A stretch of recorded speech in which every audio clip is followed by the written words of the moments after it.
Why do you need his picture? Because it's his truck. Like, I said a picture of his truck, Oh, not a picture of him. we had a truck. Someone This gave me a is the picture. What's the defendant. truck I got here? Oh, can we use that? Well, was this his? You know, I spoke to you the other day. Welcome, and we're so glad you're here. This is the Oakland County Circuit Court, Clarkson High School style. We are doing a trial today, and you guys have been called for jury duty. In just a minute, I'm going to randomly call your names, and when I do, please come and sit in the jury box. You can take notes if. Prosecuting attorneys, my name's Jenna. My name's Maddie. My name is Juan Garcia. And they're representing the people of the state of Michigan, so they're trying the case. The defense team, would you rise and introduce yourselves and your client? Defense attorney Nick Gowie. Chase Fisher. And Nick Scrubsky. And Cobie, Maynard. That's right. Thank you, guys. You may be seated. Now, I think I told you this, but in a criminal case, the defendant has the right to a trial by jury, and the defendant has asked for that. So you are our potential jurors. At this time, I'm going to randomly call your name. And again, if I do, please come down to the jury box, and let's fill the back row first, and then the front row. And would you all rise and please raise your right hand? You don't have to repeat it, just at the end say, I do. Do each of you solemnly swear or affirm that in this action now before the court, you will justly decide the questions submitted to you, that unless you are discharged by the court for further deliberation, you will render a true verdict, and that you will render your verdict only on the evidence introduced and in accordance with the instructions of this court. So help you God. Please say I do. I do. All right, you may be seated. So you are sworn in as our jury. And I think I told you when I met with you the other day that it truly is a random event.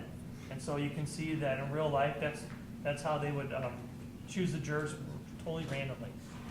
Now, before I begin, I have some basic instructions for you.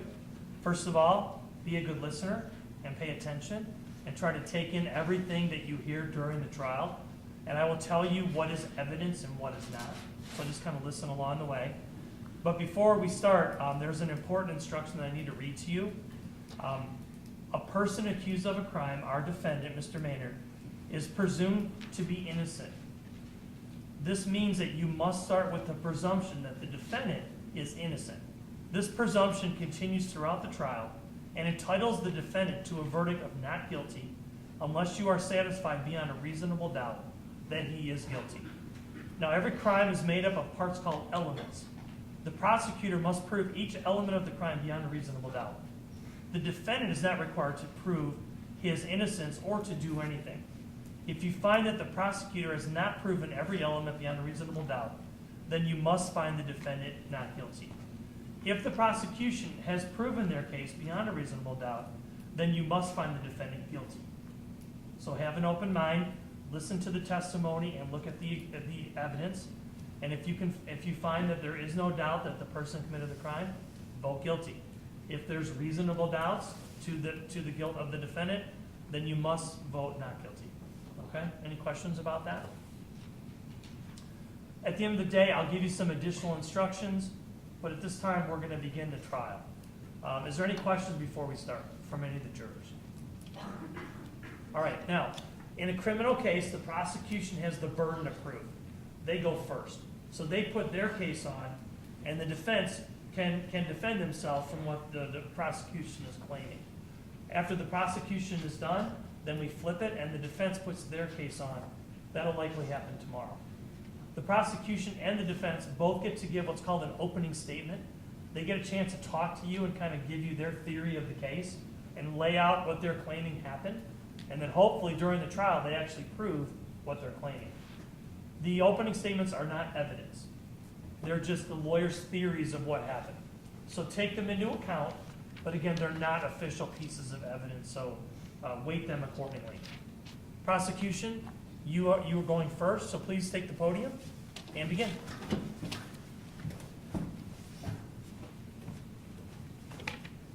Ladies and gentlemen of the jury, we are here today because of a violent crime of first-degree murder committed by the defendant against Candy Biondo, which resulted in Miss Biondo's death. This crime was done with malicious intent and appalling force. We are here today to obtain justice for the Biondo family. On December 1st, 2017, between the hours of 7 and 10 p.m. at 1012 Hamilton Street, the murder of Candy Biondo took place. The defendant was armed with a hammer and battered Miss Biondo on the head several times. The defendant lived across the hall from Miss Biondo, and he had a very strong and possessive feelings toward Miss Biondo, and she did not feel the same way, and she told him that several times. This terrible crime was committed due to the defendant's lust for her and the affection he wanted for her, but she did not give him in return. Even though he was just a handyman, an occasional ride home from work, he thought he had a much deeper relationship with Miss Biondo. However, Miss Biondo had no interest in him. The defendant knew he could never have her, so he believed no one should. Therefore, he entered her apartment on the night of December 1st and brutally murdered Miss Biondo. We know the defendant committed this awful crime because his fingerprints were found on the murder weapon, his clothes as well as bloody towels were found in a washer together. The towels were washed, but Miss Biondo's blood was in fact on the towel. His claim was that his apartment he was in his apartment between 7 and 10 p.m., but nobody can confirm that he was in his apartment. He lied to the police when questioned about knowing Miss Biondo and later admitted that he knew her. The defendant kept a photo of Miss Biondo in his dresser. You will hear from 12 prosecution witnesses about the brutal murder of Miss Biondo. We ask the jury to please listen carefully to all the facts and evidence presented in this case. With your common sense and everyday experiences, use your best judgment. At the end of this trial, the judge will read to you the possible sentencing for the defendant. At that time, we will be able to speak with the jury one more time, and at that time, we will ask for a verdict in which the defendant committed first-degree murder. Thank you for listening, and I know you will do what is right and do justice. Thank you. Attorneys for the defense, you can give your opening statement.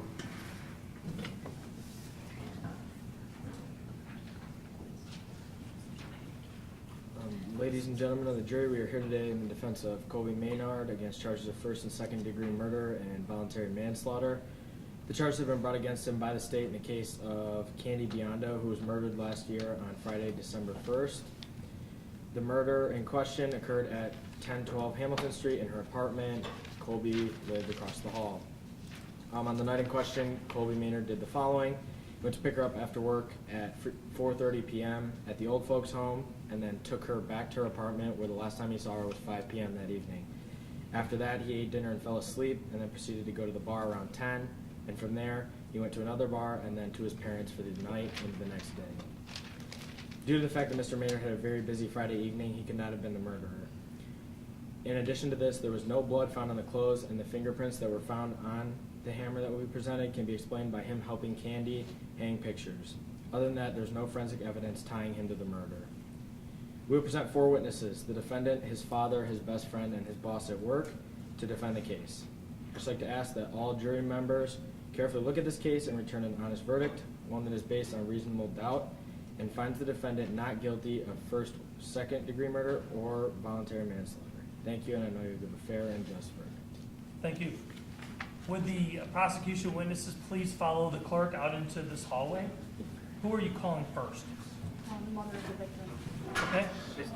So Macy Biondo, please come up to the witness stand. Everyone else, follow the clerk out that hallway there.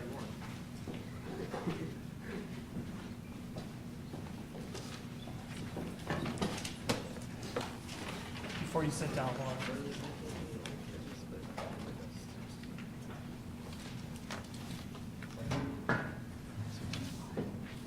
Please raise your right hand. Do you solemnly swear or affirm upon penalty of perjury that the testimony you're about to give is true? I do. You may be seated.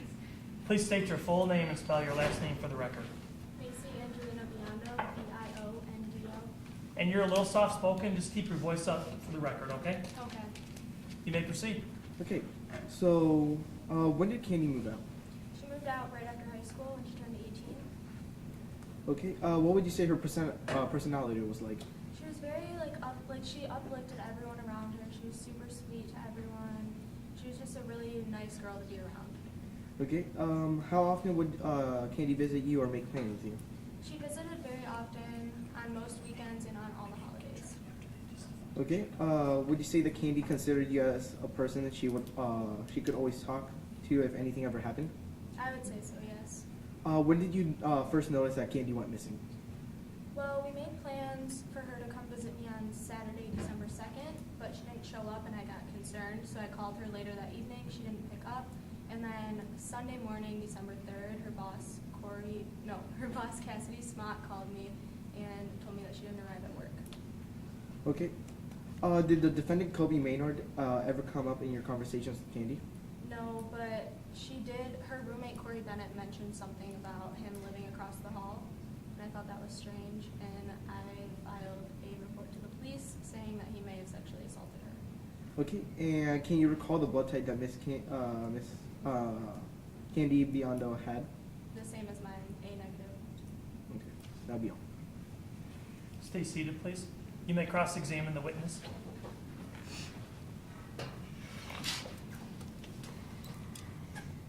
Mrs. Biondo, you said that Candy was a good daughter, yes? Yes.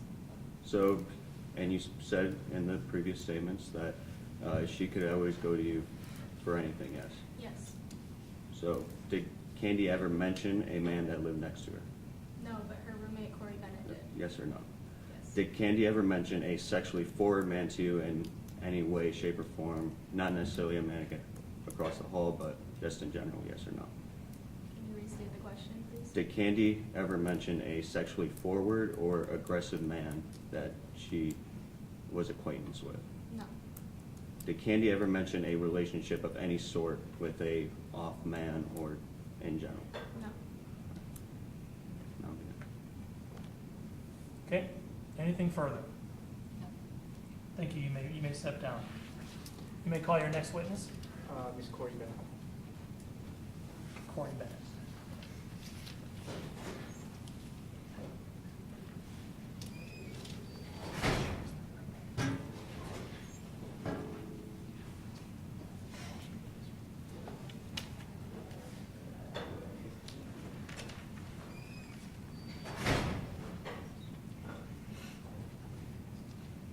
Before you sit down, face the clerk. She's going to swear you in. Please raise your right hand. Do you solemnly swear or affirm upon penalty of perjury that the testimony you're about to give is truthful? I do. Please be seated. And then state your full name and spell your last name for the record. My full name is Corey Elizabeth Bennett, Bennett. And just keep your voice up so that everyone can hear you, okay? You may proceed.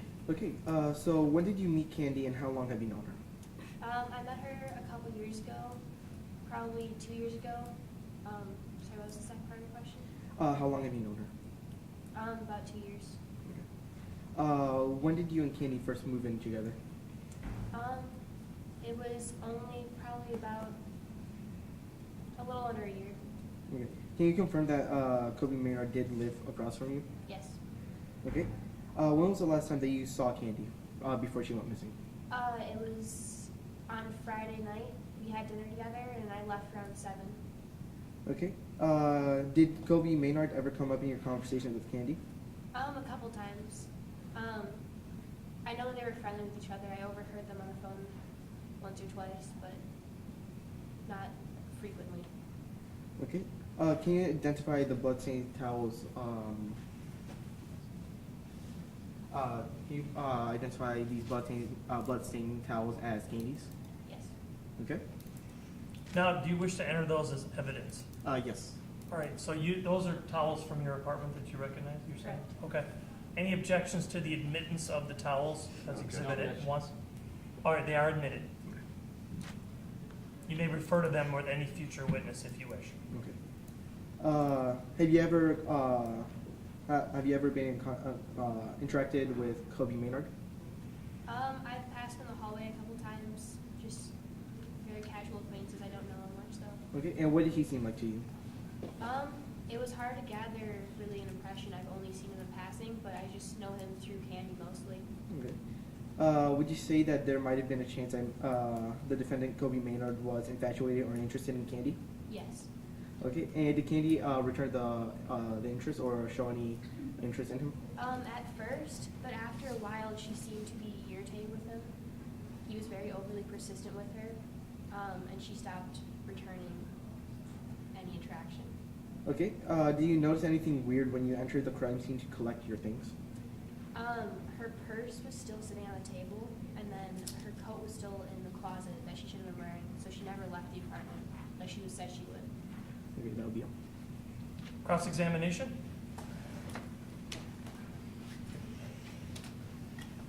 Okay, so how long have you known Candy? 2 years. Have you and Candy ever had any conflicts? No, just minor, casual arguments, but nothing serious. Do you know of any relationships that she had? No, she just casually dated. Has the defendant interacted with Candy before or done any handiwork for her?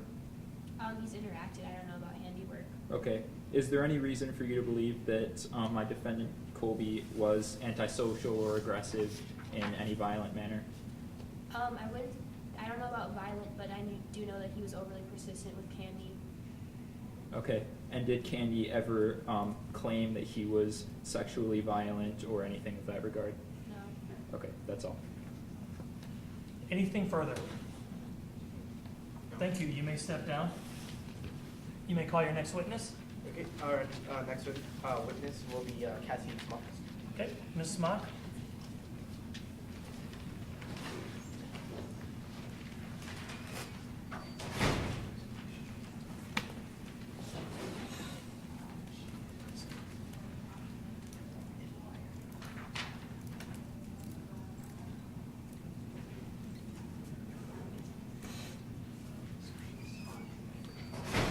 Before you sit down, please face the clerk and raise your right hand. Okay. Do you solemnly swear or affirm upon penalty of perjury that the testimony you're about to give is truthful? I do. Please be seated, and then state your full name and spell your last name for the record. Cassidy Smock, S-M-O-C-K.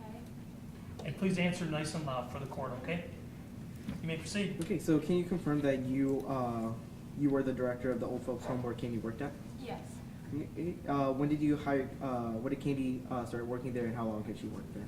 She's worked there for a really long time, and all of the patients at the home have really enjoyed her. So because they're so used to her. Okay, what would you say her personality was like? Really cheerful and happy, and she was so pleasant, and that's why everyone had a liking to her. Okay, have you ever seen the defendant before? I saw him one time, and he was waiting outside to. I wasn't really sure, and it was just kind of odd because he was waiting there, and that was the only time I saw him. So has he never come up in any conversation with you and Candy? No, she never mentioned it. Okay. Would you describe the defendant's actions as shady or suspicious when you last saw him? When I last saw him, I would say it was suspicious because I didn't really know why he was there, and he was just kind of waiting there for a while outside. Okay, that'll be all. Just so it's clear to the jury, what date did you see him? December 3rd.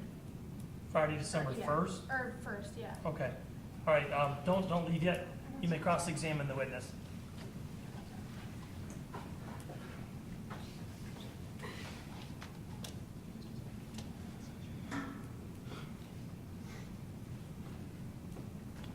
So you just clarified that you saw the defendant on Friday, December 1st, 2017, yes? Yeah. At what time of day did you see the defendant? It was around 4:30. Was it made clear to you what reason why he was there, or was he just there? I wasn't sure why he was there. I just saw him outside standing there for a while. Was a man of my defendant's likeliness ever mentioned to you by Candy in the workplace for whatever reason? No, I've never heard of his name come up. Any further questions for the witness? No. You may step down. Thank you. You may call your next witness. Chief of Police. Okay. Yeah, get Officer Culver.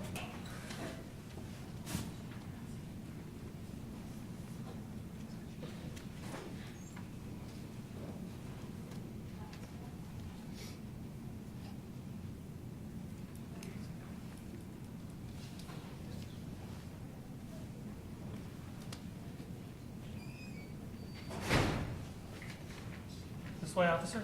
Before you sit down, will you please face the clerk and raise your right hand? Do you solemnly swear or affirm upon penalty of perjury that the testimony you're about to give is truthful? Yes. Please be seated, and state your full name and spell your last name for the record.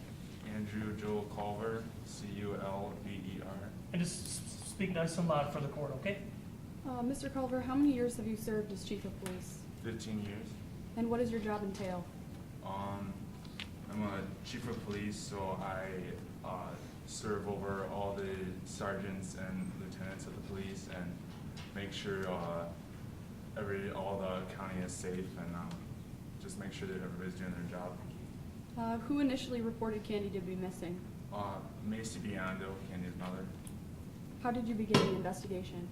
I dispatched Sergeant Wright to the residence of Candy Biondo, which was 1012 Hamilton Street.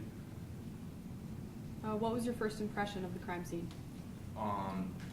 When I saw, Sergeant Wright and I did a walkthrough of the scene, and after looking over all the evidence, we thought that there was a violent crime, and we knew it was a murder with her body and all the blood.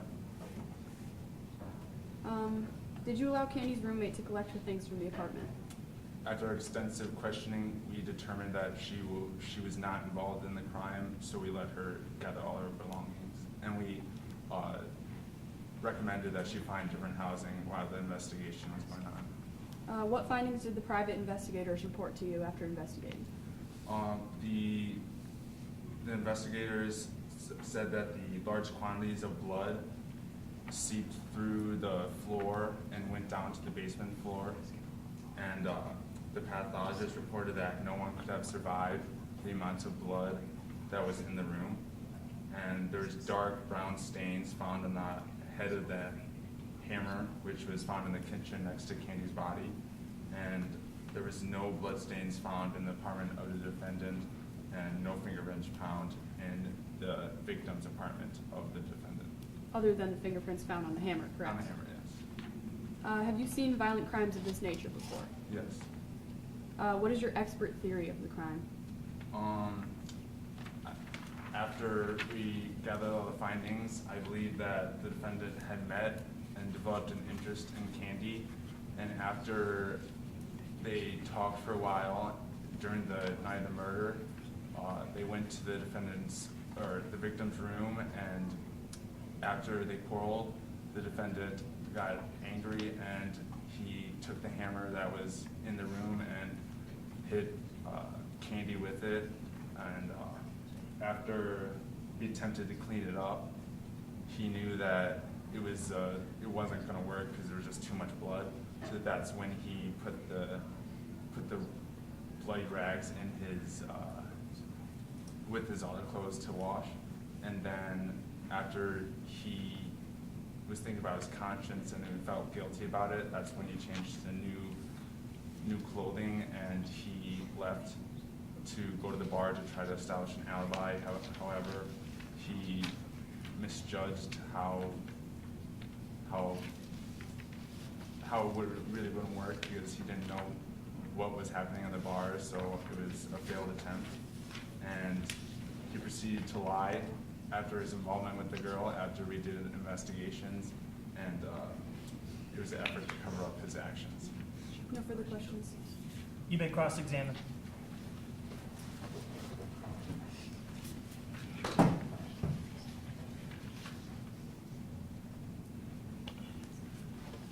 How long after the murder would you say your officer arrived at the crime scene? Just an approximation. About 3 days. Would you say that it's conceivable that some of the evidence could have been tampered with in that period of time? Possibly. And do you have any basis for believing that, through your questioning of the defendant, that he could be in any way mentally unstable to a point of anger, as you mentioned? Possibly, but he didn't seem to. So Objection, you can. speculation. Sustained, yeah. That's not his area of expertise. No further questioning. Hold on, sir. Any follow-up questions at all? Okay, now you may be excused. Thank you.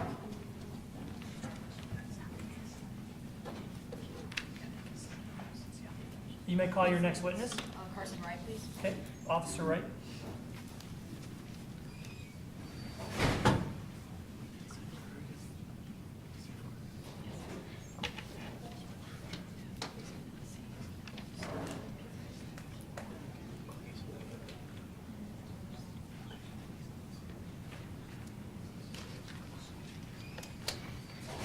Before you sit down, stay standing. Please raise your right hand and face the clerk. Do you solemnly swear or affirm upon penalty of perjury that the testimony you're about to give is truthful? Yeah. Please be seated. State your full name and spell your last name for the record. Sergeant Carson Wright, W-R-I-G-H-T. You may proceed. How long have you been a policeman for? 11 years. Were you asked to conduct a preliminary investigation of Candy Biondo on the morning of December 4th, 2017? Yeah, my chief, Andrew Culver, instructed me to do so. Is it true when you got there that you first checked around the surrounding areas and interviewed several neighbors who lived in the vicinity? Yeah. Is it true a neighbor reported seeing a male resident driving his pickup truck coming and going several times that night? Yeah. Is it true a neighbor claimed to see the defendant in question with Miss Biondo sometime after 5 o'clock that day? Yeah. Is it true a neighbor found stained towels with the defendant's clothes? Yeah. What did you find when you first entered Miss Biondo's apartment? So, me and Chief Andrew Culver, entered the house, and we noticed that the lock was unlocked, and it looked like there was a struggle. Candy's purse was on the counter with her identification, and her body was on the ground with a pool of blood, and there was a hammer on the ground with blood Do you marks. think that whoever murdered Miss Biondo, because she didn't have enough time to grab her stuff, do you think that she felt calm when the person walked in the room? Most likely, yeah. Is it true that these said towels were sent in to be tested for Miss Biondo's blood? And was the case put in the hands of the State Crime Bureau experts? Yeah. No further questions. You may cross-examine.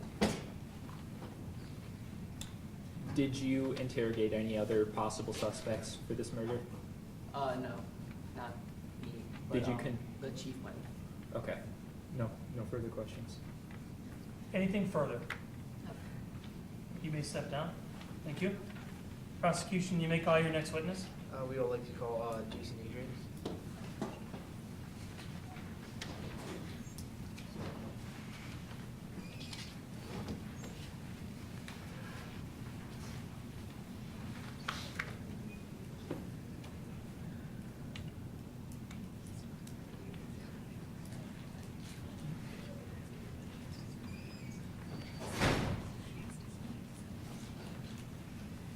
Sir, before you sit down, please raise your right hand. Do you solemnly swear or affirm upon penalty of perjury that the testimony you're about to give is truthful? Yes. Please be seated. State your full name and spell your last name for the record. Jason David Adrians, A-D-R-I-A-E-N-S. And just keep your voice up so the court can hear you, okay? Yeah. You may proceed. So where do you work and how long have you been working there? I work at the State Crime Bureau expert spot, and I've been working there for 15 years. Okay. Have you ever worked on a case like this? Yes.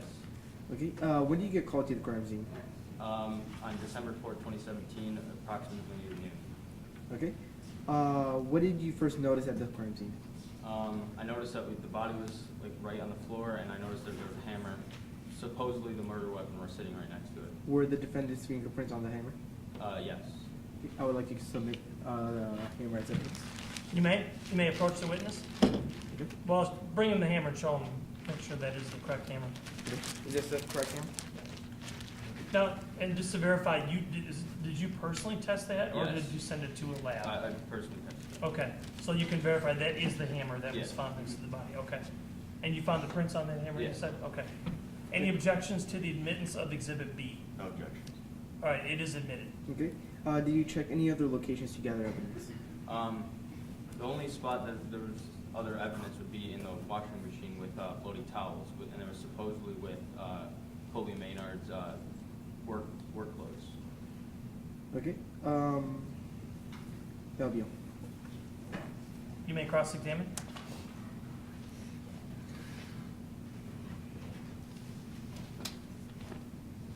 So you found my defendant's fingerprints on the hammer, yes? Yes. Was there any other forensic evidence that you found at the crime scene other than the fingerprints on this hammer? No.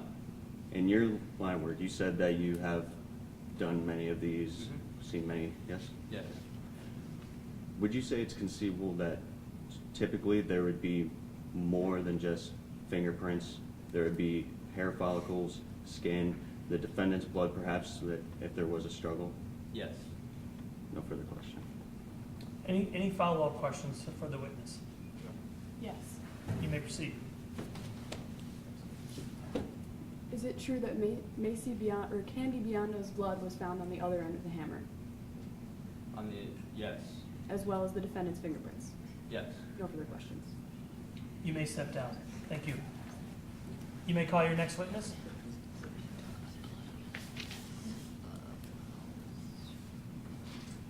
Dr. Samantha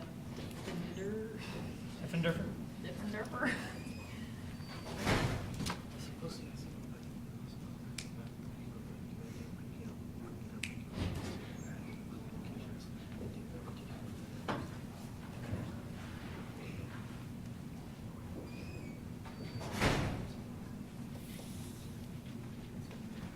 Before you sit down, please raise your right hand. Do you solemnly swear or affirm upon the penalty of perjury that the testimony you're about to give is truthful? I do. Please be seated. State your full name and spell your last name for the record. I am Samantha Janetta Diffenderfer, Diffenderfer.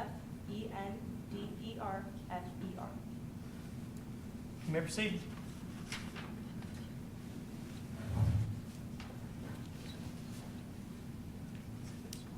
How long have you been a pathologist? For about 20 years now. And what does your job entail? I will conduct the autopsy on whatever victim that I'm presented with, so find out how they died. After carefully studying the body of Candy Biondo, what did you determine about her cause and manner of death? She died from hypovolemic shock brought on by blunt force trauma. She was hit 3 times in the head. She had compound fractures of the staphoid, temporal, parietal, and frontal bones, and there was bone fragments penetrating into her brain. What was Candy's May I stop you a moment, just because I'm probably like the jurors. Could you show on your own head like where these are located? So you you may point to the jury and say those again and show them like where those were exactly. Okay. The staphoid, temporal, frontal, and parietal lobes. There was multiple fractures. What did you determine to be Candy's time of death? Around December 1st, about 9 o'clock at night, And what is your expert opinion on the case based on the forensic evidence? that she was brutally murdered, and there was no possible way she could have done it herself, and it was very violent. No further questions.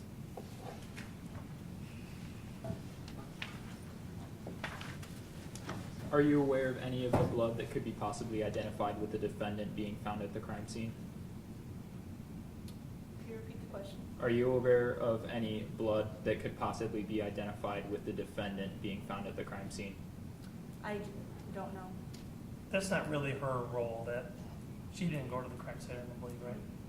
Is there any wounds on the and the fractures in the skull that could particularly be done by the defendant himself? It could be anyone that can swing a hammer quite viciously, so.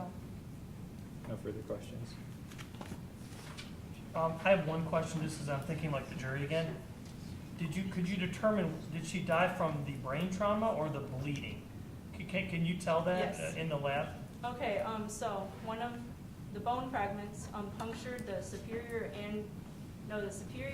thyroid artery, which is one of the big blood vessels in the head, and she lost about 4 to 5 units of blood due to this.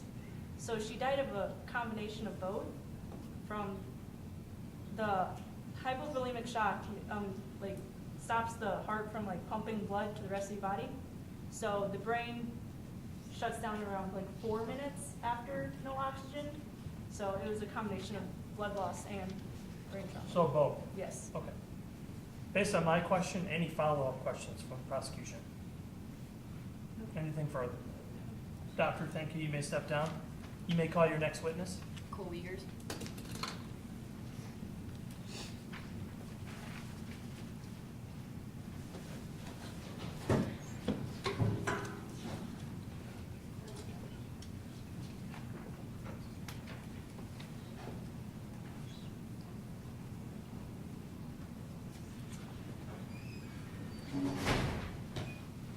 Before you sit down, raise your right hand and face the clerk. Do you solemnly swear or affirm upon penalty of perjury that the testimony you're about to give is truthful? I do. Please be seated and state your full name and spell your last name for the record. Cole Wiegers, Wiegers, You may proceed. Where do you work? at the tavern, And what is your job there? bartender. Did you see the defendant in your bar? Yes, at 10:30.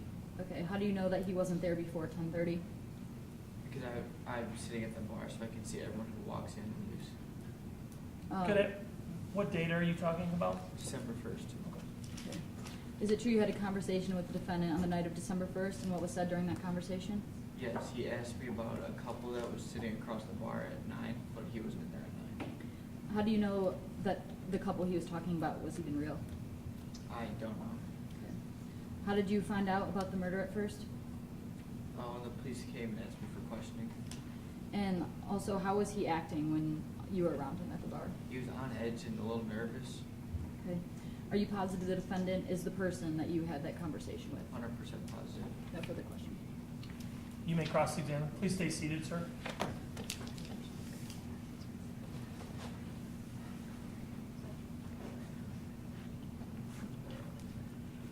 How many people would you say walk into your bar every evening, particularly a Friday evening? 10 to 12 is a small bar. A small bar, but would you say it's one of your busier nights? Yeah.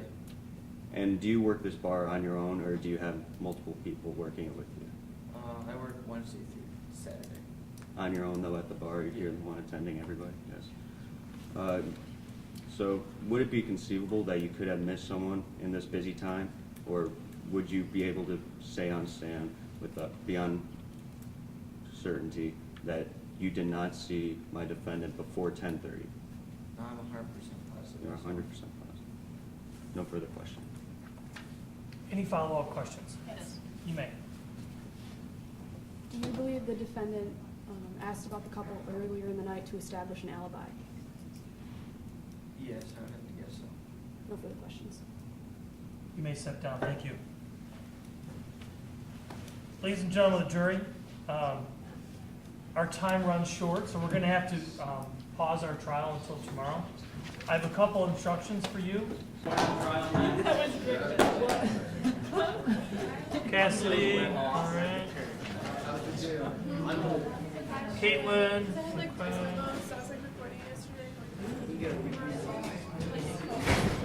Sit it right here. Alyssa. Larson. Hey Joey, no hats in the courtroom. That's called being a tattletale. Don't do that.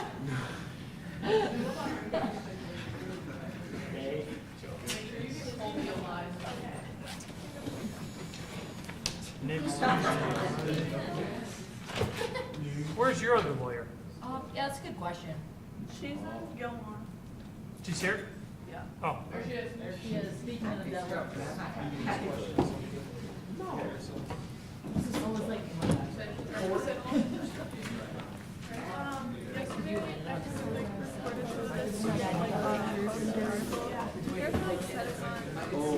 the corner of that table. It won't vibrate. You gonna run it? Who's taking pictures though? The other person? Okay, sure. As long as it's not noticeable. we have more evidence. Do we just submit it later, like while we're talking? With the witness that can identify it, yeah. All right, who are you guys calling first? Who did we go We stopped Like, I think we did. our next upstairs neighbor who is. Alyssa Perez? Yes. Okay. Why don't you come down and sit down in the front row? Our other witnesses, including Jacob, Michaela, and Caitlin, you guys are going to go out in the hallway, along with Colton, Braxton, and Larson. You guys are going to be out in the hallway, then we'll bring you in. Well, my other class, we did not get, the jury did not deliberate, or they deliberated, they didn't get a verdict yet. But they got everything else done, so. Probably not. Good, I don't need to go out in the hallway again. Are you What? You can't bring that with you, so you got to put that with your stuff.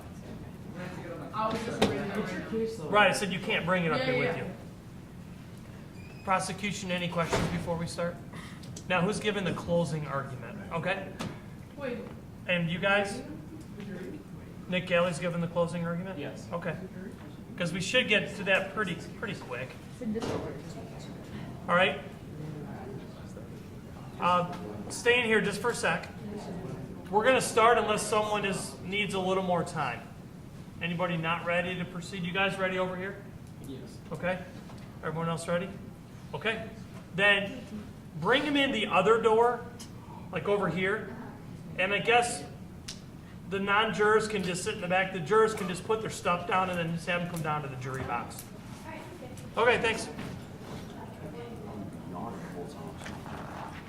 Yeah, you probably wouldn't be yawning during your own murder trial. Just a little tip. Yes.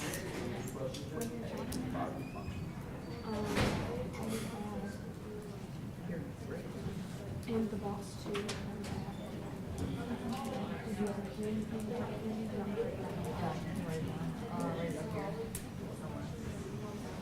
All rise for the jury. Put your phone away, please. Sit in the same seat you sat in yesterday, and you can't wear hats in the court. Sorry.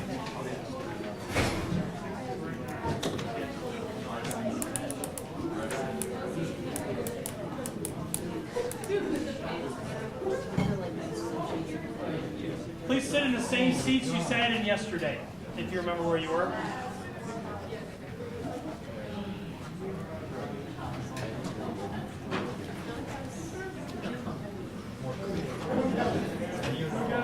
Everyone, thank you. You may be seated.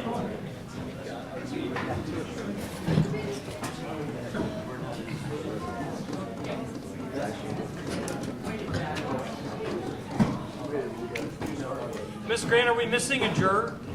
No, she's coming. Yeah, it's her. Oh, okay.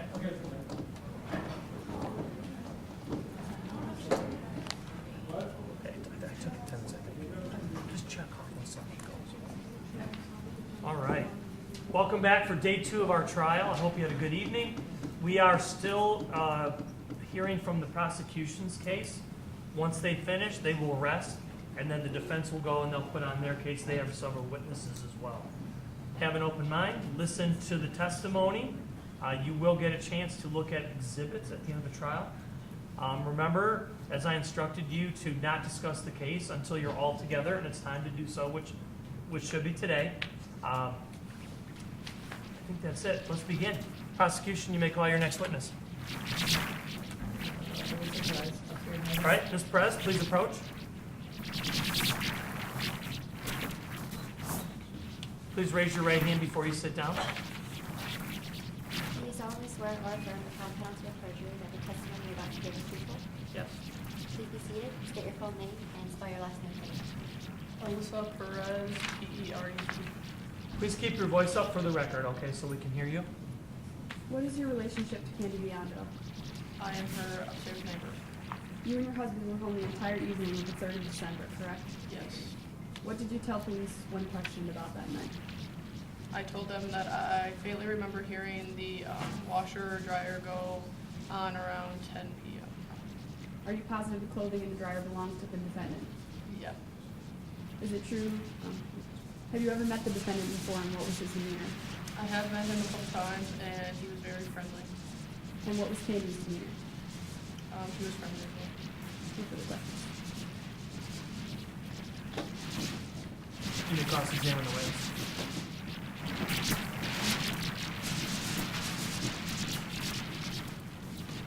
So you stated previously that you found the defendant, when you had met him, quite pleasant and nice, yes?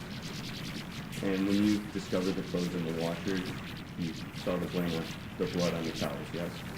Did you see blood on any other item of clothing inside of that dryer? No further questions. Any follow-up questions for the witness? Thank you. You may step down. You may call your next witness. David Corosello.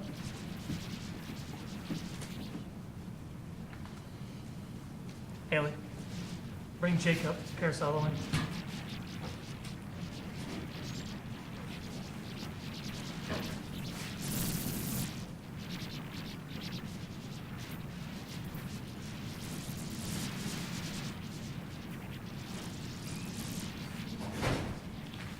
this way, sir.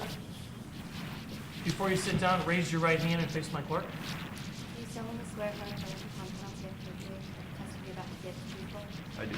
Please be seated. State your full name and spell your last name clearly. I am Jacob Carusella, Caruselllo. And then just keep your voice nice and loud so everyone can hear you, okay? What is your relationship to Candy Biondo? I am her neighbor. Is it true that you were home the entire evening on December 3rd? I was. What was your impression of Candy? She was a nice girl. We were acquaintances, so What was your impression of the defendant? I never met him. You saw Candy and the defendant walking into the apartment building together at 5 o'clock the day that Candy died. Is that correct? I did. No further questions. You may cross-examine the witness. Just to make it clear, you did see my defendant walk into the apartment complex nearby Candy 4 hours before the murder at 5 p.m., correct? I did.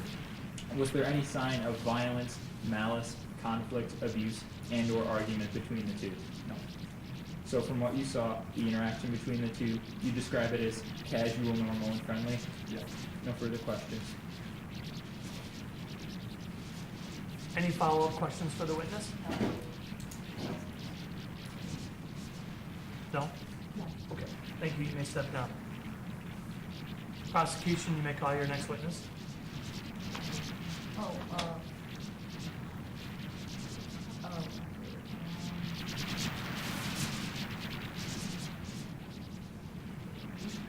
The psychologist, Dr. Copeland. Dr. Selwaki.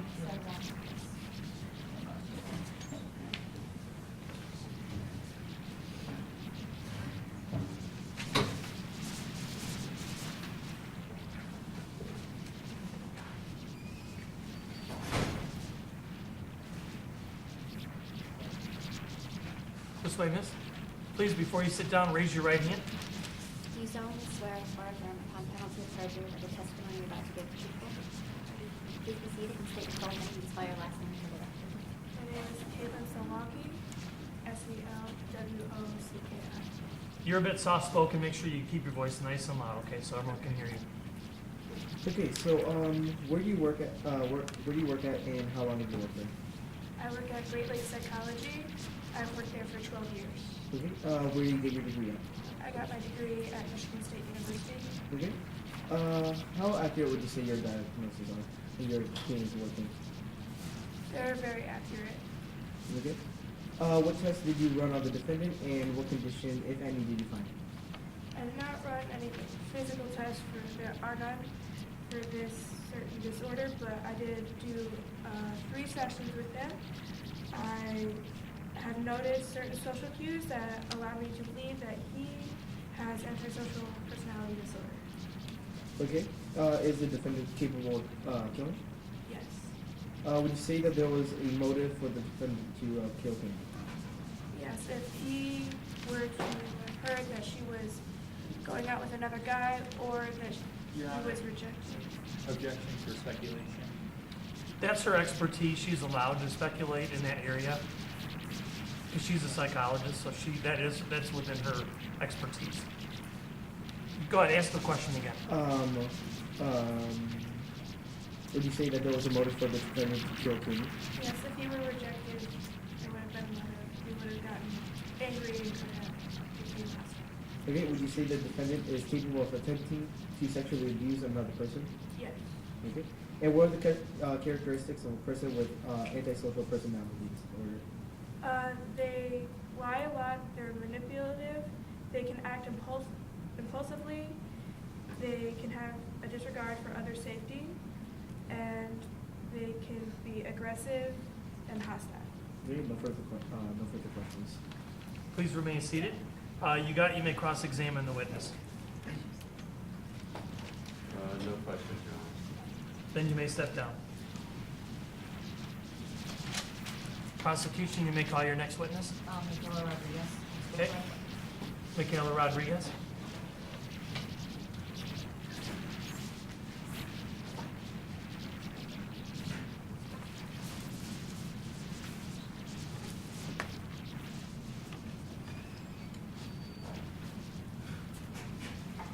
Before before you sit down, raise your right hand and face the clerk. Do you solemnly swear or affirm upon penalty of perjury that the testimony you're about to give is the truth? I do. Please be seated. State your full name and employer. Megan Elliott, Rodriguez, L-D-R-I-D-U-E-Z. You may proceed. How do you know the defendant? I'm his ex-girlfriend. Where do you say the defendant is a jealous type? Yes. He has become aggressive with you, correct? Yes. Did he hurt you physically? Yes. How so? He like tugged at my arms. I got some bruises, but that's all minor. Is it true at night you would see the defendant drive past your house every hour? Yes. Why did you refuse to tell anyone about what was happening? I felt a little embarrassed. I gotten hurt. Did you ever find yourself scared of him? Yes. Is it true that you broke up with him in a public setting? Why did you choose to do it in a public setting? Because I didn't want to do that. When made you so scared to do it in private? If I would get hurt. Were you shocked when you heard that the defendant was on trial for murder? No. Why were you not surprised? Because he was violent, and I didn't see it at first, but now that I got to know him, I do. No further question. You may cross-examine.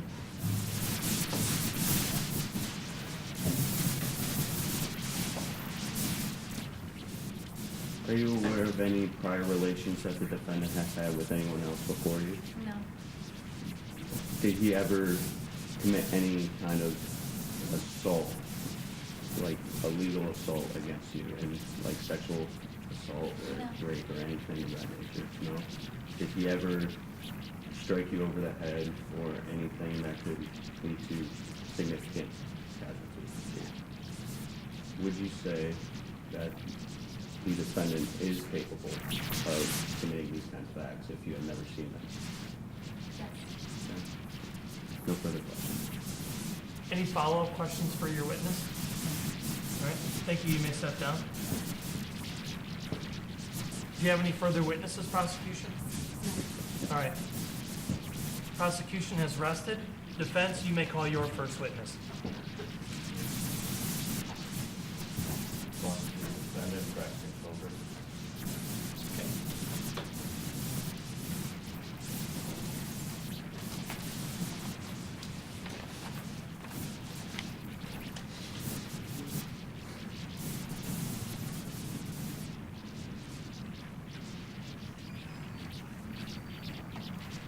This way, sir.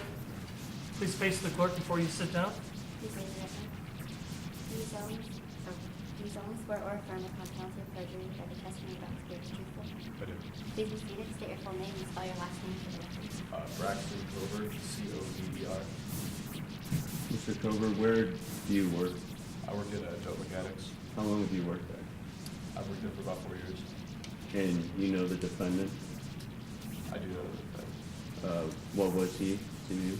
He was just a basic level mechanic. He worked for me. I was his boss. How long had he worked for you before? Roughly just about 4 years. Was about 8 years. About 4 years. Would you say you got to know him in any sort of facet in his personal life? Did he ever talk about anything personal? We shared like personal information. He just, all I know is that he was a genuine guy. He never talked about anything outside of work. So he was an honest, hardworking employee? Very. No further questions. You may cross-examine.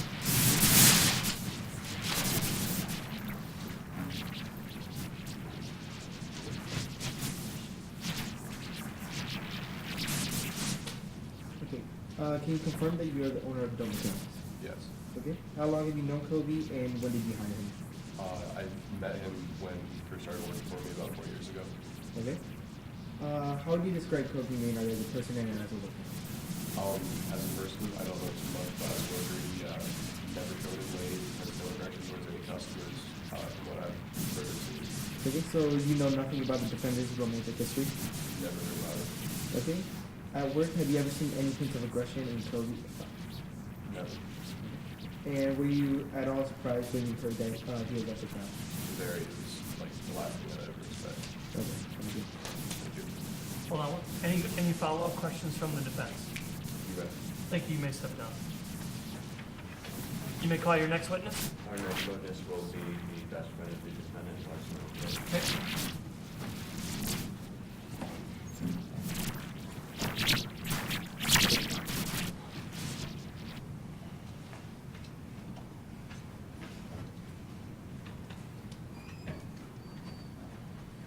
This way, sir.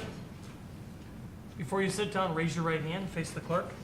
Do you solemnly swear or affirm upon penalty of perjury that the testimony you're about to give is truthful? I do. Please be seated. State your full name and spell your last name for the record. Larson Okris, O-K-R-O-S. Please keep your voice nice and loud so everyone can hear you, okay?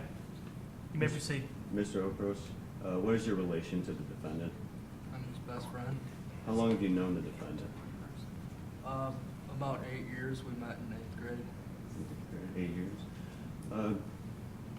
So you are quite familiar with his personal life and how he generally behaves? Yeah. How would you say he is as a person? Is he a nice guy? Is he a mean guy? Yeah. How would you describe him personally? He's always been a nice guy. I've never seen him get physically violent with anyone. Have you ever known of any of his sexual relationships? No. No. You've never heard of anyone being hurt by him, assaulted by him, No. anything of that nature? Does it surprise you when you heard that the defendant was on trial for murder? Yeah. No further questions. You may cross-examine.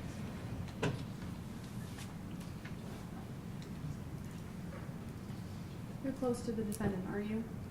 Has he ever had a temper? Has he ever been disrespectful to women? No. Would you say that the defendant shared many details of his personal life with you? Yeah, some. Did he ever mention his attraction to the victim? Yeah. Were you ever with the defendant and Candy? Not really. So you know nothing of their relationship or the defendant's personal romantic history? Not really. He talked about it a lot, but No further questions. Any follow-up questions for the witness? No. You may step down. Thank you. You may call your next witness. Our next witness is the parent of the accused, Colton. Wait, not that guy. Colton? Colton Maynard, correct?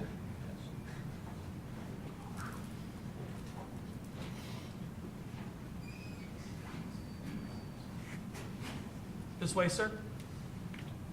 Please raise your right hand. Do you solemnly swear or affirm upon penalty of perjury that the testimony you're about to give is truthful? I do. Please be seated. State your full name and spell your last name for the record. Colton Maynard, M-A-Y-N-A-R-D.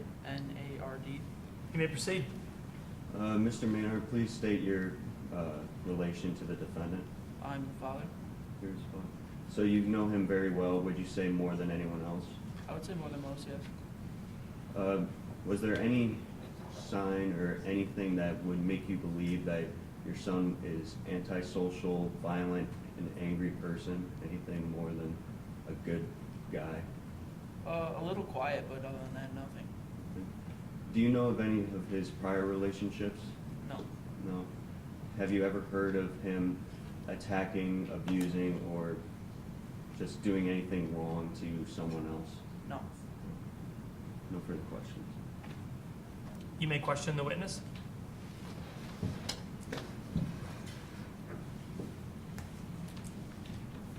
Where do you live in relation to the defendant? I live 20 miles out on my small farm. Is it true the defendant was supposed to spend the night at your house on the night of December 1st? Yeah, What time did he arrive there? around 1 a.m. Did he ever mention Candy Biondo to you, and what did he say? Never mentioned it. Okay. So you know nothing about their interactions, about how he felt about her? No. Have you ever been with your son while he was on a date? No. Then you would not know how he treats women, correct? I suppose not. Okay, no further question. Any follow-up questions for the witness? We rest, Your Honor. Okay. You may step down, sir. You may call your next witness. Our next witness is the defendant, Cobie Maynard. Okay, Mr. Maynard, please come up to the witness stand and raise your right hand, please. Do you solemnly swear or affirm upon penalty of perjury that the testimony you're about to give is truthful? Please be seated. State your full name and spell your last name for the record. Cobie Maynard, M-A-Y-N-A-R-D. You may proceed. Mr. Maynard, what is your relation with the murdered girl, Candy? Friends, I would say, like, enough to say hi, have a small conversation about something that she felt like talking about. Did you ever engage with her in any sexual fashion? Nope. Would you ever do anything for her, like a handiwork every now and again? Yeah. When was the last time that you saw Candy Biondo? It was apparently the day of the murder at around 5. Around 5. What were you doing with her? I had dropped her off. Dropped her off from where? Her job. And where did you drop her off at? At her apartment, at the apartment complex. The same apartment complex that you share, correct? So, can you describe the events following you dropping her off at the apartment that you know following? Yeah, I wanted to see if she wanted to do something. She said she had a date, so I went home and just ate some food, took a shower, nap, woke up, went to the bar, came home, grabbed a couple extra things, and then I went and got another drink and some food because I was feeling it, and stopped at my parents' house and went to bed. Well, 1:15. No further questions. You may cross-examine the witness. Is it true that you lived across the hall from the victim? Yes. And you were developing stronger feelings to the victim just before her death, correct? Yes. Is it true that you picked Candy up from work the day she died? Yes. Candy had told you that she had a date with another man that night, isn't that true? Yes. Did that make you jealous? No. But you liked Candy, didn't you? I'm on a person-to-person. Okay. And no one can confirm your whereabouts from 5 when you dropped Candy off and when you arrived at the bar at 10 that night, is that correct? Affirmative.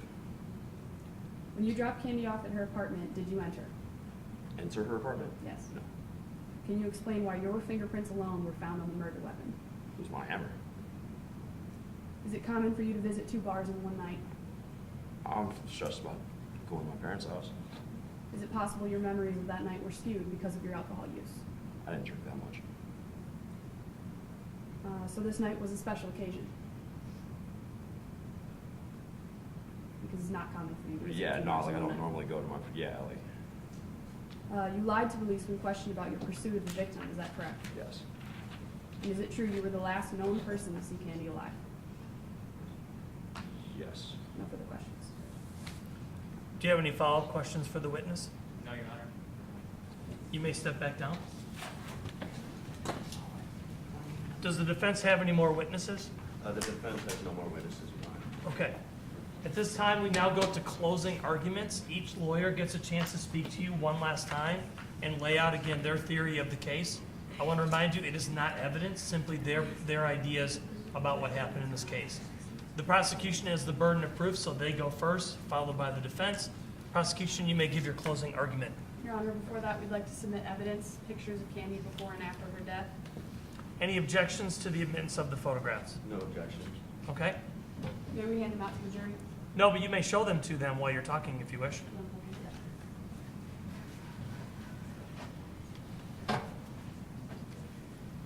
This is the victim, Candy Biondo, and this is what she looked like after she was brutally murdered by Cobie Maynard. Ladies and gentlemen of the jury, it is now time to establish the only fair and impartial verdict to find the defendant, Cobie Maynard, guilty of first-degree murder. We all know the murder of Miss Candy Biondo took place on December 1st, 2017. With all the evidence presented, we have determined and the defendant guilty of this crime and that it was premeditated and deliberately done with malicious intent. The defendant intended to kill Candy Biondo. He knew he would never be able to have her, so he believed no one should. As I said before, the judge will instruct you on what constitutes first-degree murder. The judge will instruct you of the 5 elements of first-degree murder, which include a killing of another person, killing is done without justification, killing is willful, it was premeditated, and it was deliberate.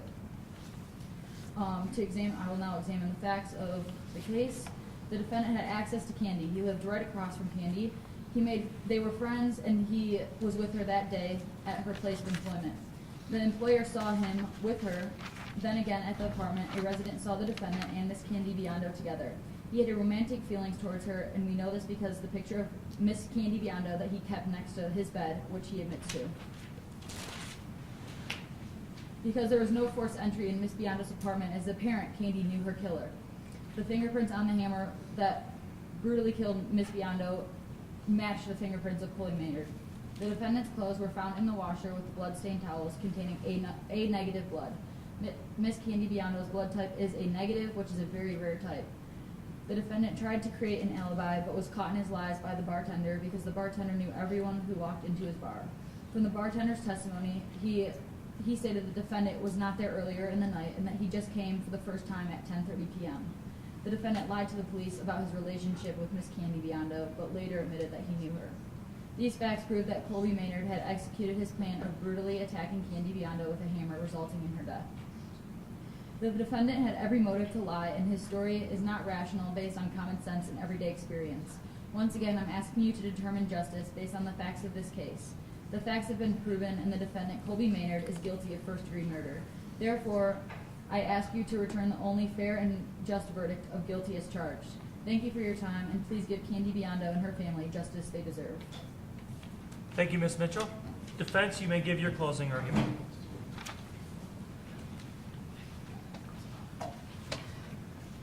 My fellow Americans of this pristine jury, on the lively Friday night of December 1st, 2017, the United States lost a young soul in Miss Candy Biondo. As you have certainly gathered from the evidence presented, the manner in which her life was so forcefully drained from her body was brutal, unforgiving, and merciless. Such harsh circumstances surely must call for equally deserving justice. That killer, however, is not Cobie Maynard.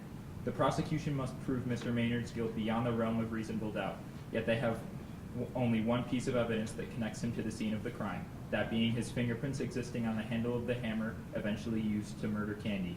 We maintain that Cobie was assisting Candy prior to her murder with things around the house. He was simply acting in neighborly fashion.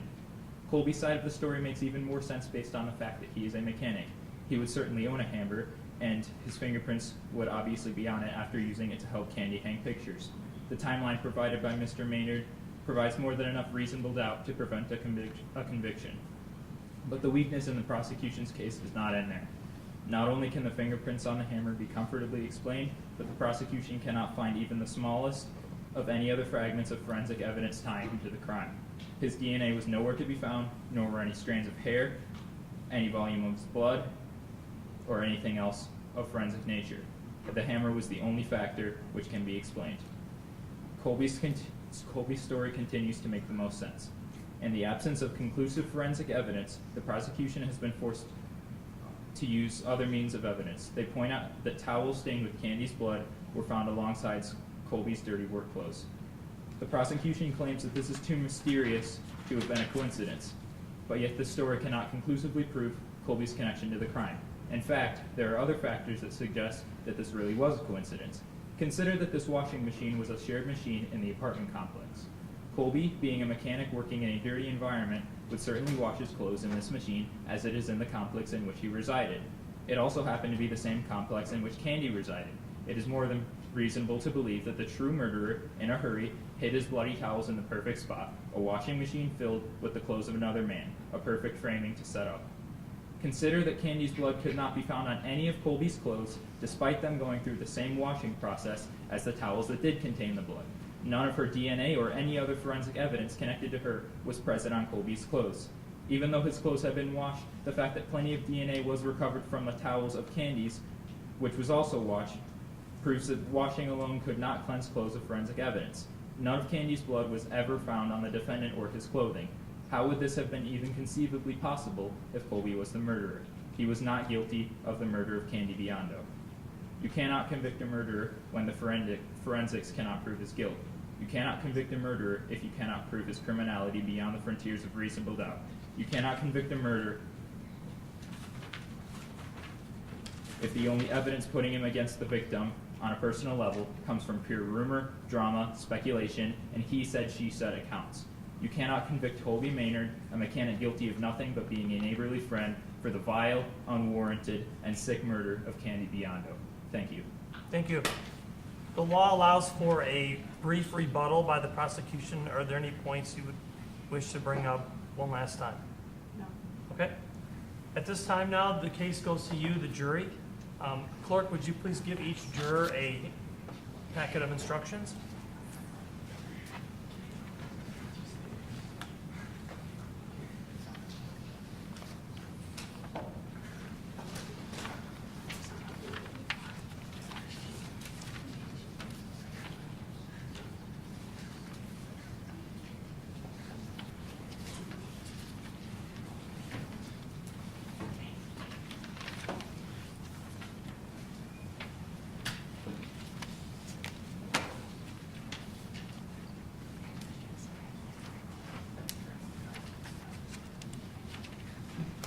All right, now, let me remind you that in a criminal case, again, the prosecution has the burden of proof.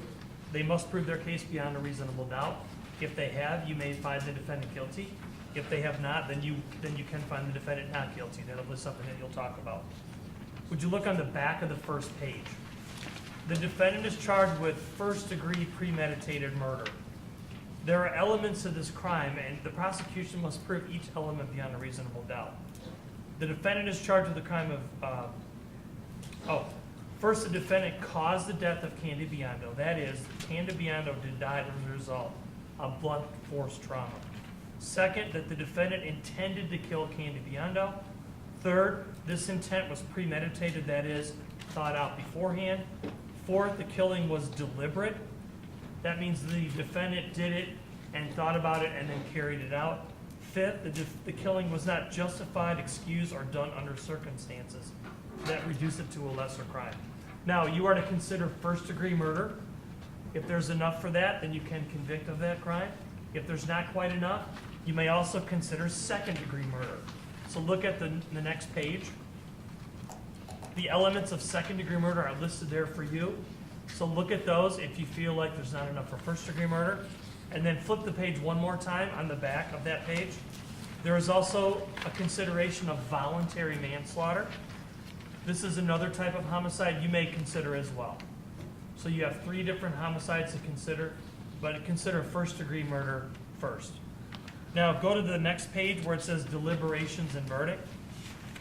When you go to the jury deliberation room, please select a 4-person, one of you to be like the chairperson of the jury. You will make sure that the jury is discussing in a business-like manner, and then a call for an occasional vote, okay? So you pick who that person's gonna be. When you come back and announce the verdict, that person will speak for you. So pick someone that's comfortable speaking to the court, okay? And again, you can decide that when you go back and deliberate. Go to the back of that page. Keep in mind that possible penalty of this crime should not influence your decision. It is the duty of myself, the judge, to fix the penalty within the provisions of the law. So do not worry about what the penalty would be. Go to the next page, communications with the court. If you want to communicate with me while you're in the jury room, please knock on the door and my bailiff will come and get me and I will come in and help you with whatever you need. Would you turn to the next page where it says exhibits?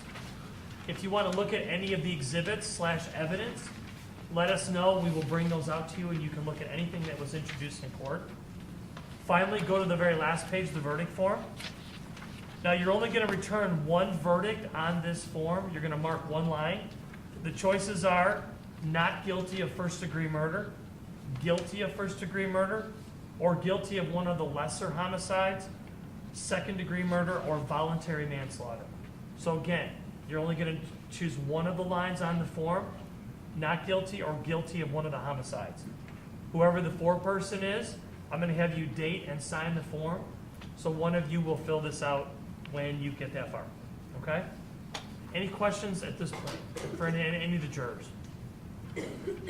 Take those documents with you, and you're going to follow my bailiff out into this hall where some chairs are waiting for you. All rise for the jury. Bailiff, take them out into the hall. Court is in recess until they return. Would you walk around and give one of these to everybody? When we bring the jury in, again, please rise. Bailiff, go get the jury. All rise.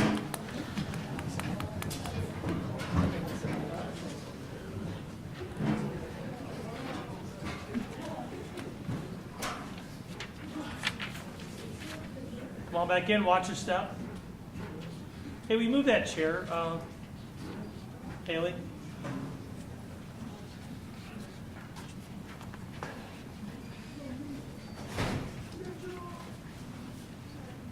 Thank you, everyone. You may be seated.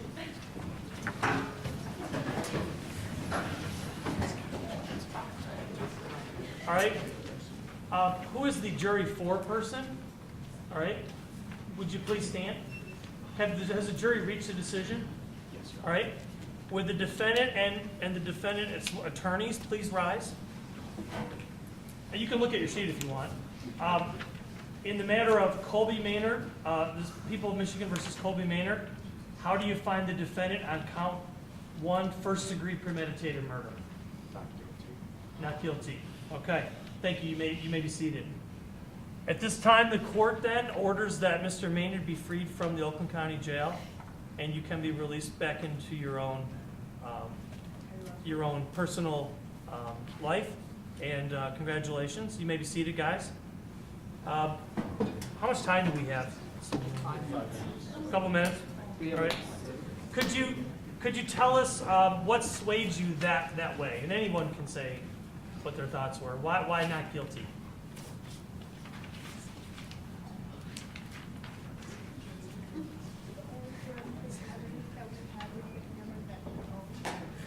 So the hammer, and what about the towels that were with his clothes in the wash?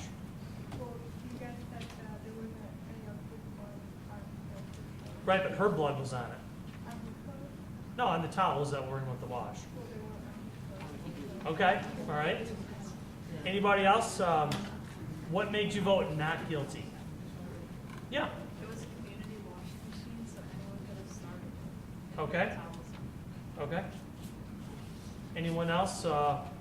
Any points that you thought were interesting that maybe had you vote not guilty? She had a date coming over with that, but it's got married. That's why she got- Who testified to that? Well, that's the word of the defendant, right? We don't really know that for sure, but this case was a real murder case that they changed to make it school appropriate, so there really is not a correct ending. Whatever your verdict is, that's the ending. So if you're wondering what happened in real life, it was changed enough to make a difference, so I really can't give you the real outcome. There really wasn't one, so thank you for doing that. We appreciate your seriousness. They really were back there deliberating, so thank you, jurors. We appreciate it. Ms. Grant, thank you so much for volunteering your class. Unless there's something else, court is adjourned. You guys may go back up there. Thank you. Let's throw them in the recycling bin.